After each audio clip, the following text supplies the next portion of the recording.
This is my 1985 Chrysler Town Country 2.2 liter turbo station wagon, complete with wood paneling that is not currently installed. I am in the middle of restoring this vehicle, and this YouTube channel is where I am going to document the process. It does leak a little. Half of the things on here don't work, but that's part of the fun. And the best thing, I've been looking for one of these wagons for years. I had one of these, the non-turbo version, when I was 16 years old. It was stolen from me in 2000. Been looking for that wagon every day since, and just happened to find this one on Marketplace. I never did forget about that car. It's been kind of my obsession this whole time. So now I have this one, and there is a lot of work to do, a lot of work to be done. I've already started some stuff. I'm gonna go back and fix it later because I'm sure I could do a better job. But here we go. So if this thing is as rough as I say it is, why am I saving it then? Because I want to. Not everything deserves to be thrown away. There's so few of these K-car bodies left that they're kind of collector's items now in a funny, silly way.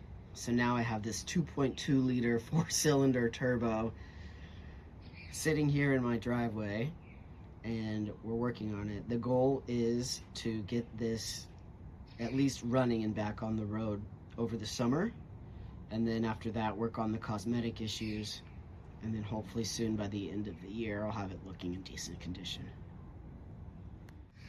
I've learned a lot of things since bringing it home. One is how to be really careful with delicate 40-year-old plastic, and the other is to just slow down, take my time, and I'll figure it out eventually. That's, I guess, kind of the fun part of it. I'm lucky enough that when I was young, my dad worked on a lot of cars. We went to the sand dunes. He taught me a lot of stuff when I was little, so I remember a lot of this, including working on my 2.6 liter that I had back in the 90s, which had a lot of work that had to be done to get it to pass emissions, including rejetting carburetors. There was a whole bunch of mess. Luckily, this vehicle is fuel injected. Do not have to deal with the carburetor issue. But as I've mentioned, there are a ton of other issues that I'm dealing with also. I've completed a couple of projects so far. The first is replacing the PCV valve, which is right here. I've also replaced a vacuum line that was way too short. I've replaced a fuel line that was cracked. I've taken out these spark plugs, looked at those. Changed the thermostat, which has not helped the overheating issue, but was just another, quick change that I could make while I was in there. One of my favorite stories so far from me starting this resto is this trunk button back here, the open rear button. I thought it was broken because you would press it, you would hear nothing.